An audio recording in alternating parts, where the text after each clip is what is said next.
Good morning बच्चों। आज मैं आपको 11वीं क्लास में बीए में पाठ 3 धंधा की सेवाएं भाग 2 के विषय में समझाऊंगी। बच्चों, इसके पहले हम लोगों ने बैंक के विषय में जाना, बैंक किसे कहते हैं, फिर बैंक के दो कार्य होते हैं, मुख्य कार्य और गौण कार्य के विषय में जाना। इसके पहले वाले वीडियो में बच्चों हमने बैंक के मुख्य कार्य के विषय में जाना। आज हम गौण कार्य के विषय में जानेंगे। बैंक के गौण कार्य। पहला, ग्राहकों के वित्तीय व्यवहार संभालना। बैंक के मुख्य दो कार्य होते हैं, एक तो बचत देने वाला, दूसरा द्रव्य लेने वाला। ये ग्राहक बैंक के माध्यम से अपने वित्तीय व्यवहार करते हैं। ये ग्राहक क्या रहते हैं, बैंक के माध्यम से अपना पैसा इन्वेस्ट करते हैं। बैंक का ग्राहक किसी व्यक्ति को चेक लिखा देता है, तब उसे धन का भुगतान करने का कार्य। इसी प्रकार अन्य व्यक्ति के पास से ग्राहक को चेक की प्राप्ति हो तो चेक की रकम वसूल करने का कार्य ग्राहक की ओर से बैंक द्वारा किया जाता है। वर्तमान समय में बिजली का बिल भरना, फोन का बिल भरना, बीमा का प्रीमियम भरना, एक खाते से दूसरे खाते में रकम ट्रांसफर करने जैसे विविध कार्य बैंक ग्राहक की ओर से करता है। दूसरा है चलन विनिमय संबंधी व्यवहार करना। वर्तमान काल में आयात निर्यात व्यापार अनिवार्य रूप से बैंक के माध्यम से करना पड़ता है। आयात निर्यात के व्यवहारों के लिए विदेशी मुद्रा की आवश्यकता होती है। मतलब आयात निर्यात के लिए विदेशी मुद्रा की आवश्यकता पड़ती है। जिन बैंकों को केंद्रीय बैंक की अनुमति प्राप्त हो, ऐसी बैंक की विदेशी मुद्रा की व्यवस्था तथा विदेश व्यापार से संबंधित दस्तावेजों को मांगने और भेजने की सेवा देती है। तीसरा है साख पत्र देना। साख पत्र एक बैंक द्वारा दूसरे बैंक को संबोधित करके लिखा गया पत्र है। इस पत्र में दर्शित व्यक्ति निश्चित समय पर निश्चित रकम चुकाएगा।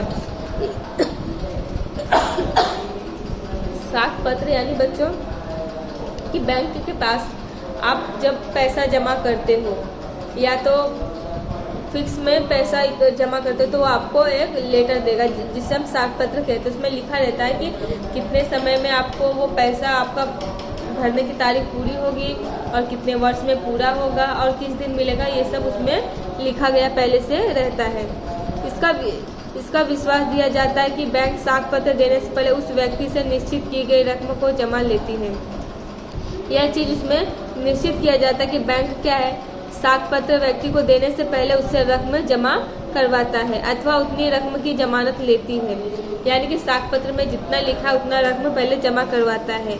जिस व्यक्ति को विश्वास दिया जाता है कि उसको द्रव्य चुकाने का समय आने पर साख पत्र में दर्शाई गई रकम चुका दी जाती है। उसमें यह विश्वास व्यक्ति को दिलाया जाता है कि समय आने पर आपको इतनी रकम आपको इतने समय में चुका दी जाएगी। जो साख पत्र में लिखा रहता है वही वो कहकर उसको समझाता है। इस प्रकार साख पत्र वित्तीय व्यवहारों को सरल और विश्वसनीय बनाते हैं। इस प्रकार साख पत्र जो है वो पैसे के व्यवहार को सरल और विश्वास पात्र बनाते हैं। बैंक को इस सेवा के लिए कमीशन में आय प्राप्त होती है। बैंक जो ये सेवा ग्राहक को देते हैं उनको इसके बदले में कमीशन यानी पैसा दिया जाता है। Travels check. वर्तमान समय में लोग ज़्यादा से ज़्यादा यात्रा करने लगे हैं, इसलिए लोग देश या विदेश यात्रा में नगद धन के खो जाने या चोरी हो जाने की चिंता से मुक्त होने के लिए ट्रैवल्स चेक प्राप्त करते हैं।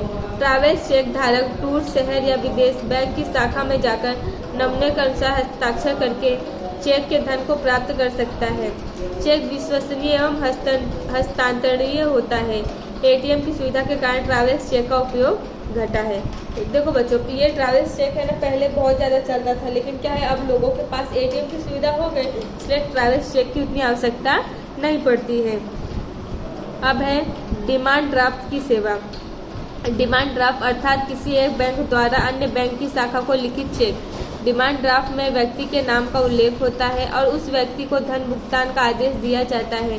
किसी व्यक्ति या संस्था को धन राशि भेजनी हो तब ड्राफ्ट एक सुरक्षित माध्यम माना जाता है। अगर मान लो एक जगह से दूसरी जगह पैसा भेजना हो तो ड्राफ्ट कैसे एकदम सुरक्षित चीज माना जाता है। जो व्यक्ति या संस्था धन राशि भेजना चाहती है वह निर्धारित फॉर्म भर करके बैंक को ड्राफ्ट के लिए आवेदन कर सकती है। जो व्यक्ति संस्था को धन भेजना चाहती है वो ड्राफ्ट के द्वारा फॉर्म भर के निवेदन बैंक को कर सकती है। इस निवेदन के आधार पर निवेदन के आधार पर रकम प्राप्तकर्ता का नाम लिखकर अपनी शाखा या जिसके साथ वह संबंध है उस बैंक की शाखा को रकम चुकाने का आदेश देती है। रकम भेजने वाला व्यक्ति ड्राफ्ट की रकम के अलावा बैंक को कमीशन भी देता है। जो रकम भेजता है व्यक्ति, उसको रकम भेजने का पैसा तो देना पड़ता है, ऊपर से बैंक वाले को भी कमीशन उसको देना पड़ता है। यदि बैंक ऐसा दस्तावेज देती है जो अपने शहर में ही भुनाया जा सके तो उसे पे ऑर्डर के रूप में जाना जाता है। अगर बैंक ऐसा सेवा दे कि वो अपने शहर में ही मतलब उसका पैसा मिल जाएगा तो उसको पे ऑर्डर के रूप में जाना जाता है। छठवां है बैंक के साथ संबंध ग्राहक की साख की जानकारी देना। बैंक द्वारा अपने ग्राहकों के साथ वित्तीय व्यवहार बार बार किए जाते हैं। बैंक अपने ग्राहकों के साथ पैसे की लेन देन बार बार करता है, जिसके आधार पर उसे ग्राहक की आर्थिक सुदृढ़ता की जानकारी होती है।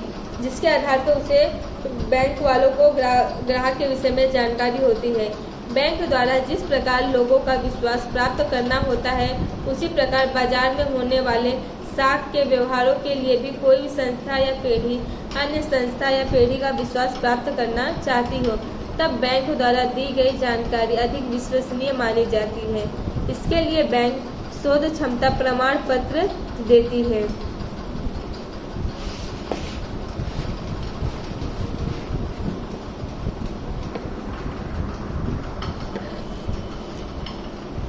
जमानती दलाल के रूप में सेवा। जब कंपनी भरपाई के लिए पूंजी बाजार में प्रवेश करती है और पूंजी प्राप्त करती है, तब उसे यह भय निरंतर होता है। जब कंपनी अपनी भरपाई के लिए अपना पैसा बाजार में इन्वेस्ट करती है और पूंजी प्राप्त करती है, तब उसे इस बात का डर लगा रहता है कि क्या भरपाई की रकम प्राप्त होगी।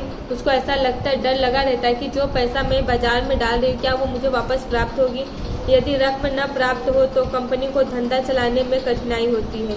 यदि कंपनी को वो पैसा नहीं प्राप्त होता तो उसको किसी धंधा आगे बढ़ाने में बहुत ही परेशानी होती है। ऐसे समय पर भरपाई की पूरी रकम न लघुत्तम भरपाई की रकम प्राप्त हो जाएगी, इसकी जमानत बैंक देती है। और यदि भरपाई कम हो तो उतनी रकम की जामीनगिरी बैंक कंपनी से खरीद लेती है। इस सेवा के बदले में बैंक कमीशन लेती है। बैंक ये सब सेवा देने के बदले में कमीशन भी लेती है। आठवां है अन्य संबंधित सेवाएं देना। बैंक अपने ग्राहक को एटीएम, डीमैट प्रथा से डिपॉजिट, वॉल्ट की सुविधा भी देती है। इसके अतिरिक्त ग्राहकों को क्रेडिट कार्ड तथा डेबिट कार्ड की भी सुविधा देती है। बच्चों, ग्राहकों को बैंक हर प्रकार की सुविधा देती है और बैंक को भी ये सुविधा देने का अलग कमीशन यानी वित्तीय यानी कि आय मिलता है। तो बच्चों, आज हम बैंक के मुख्य और गौण कार्य के विषय में जाने। अगले वीडियो में बच्चों हम बैंक के खातों के प्रकार के विषय में जानेंगे। धन्यवाद।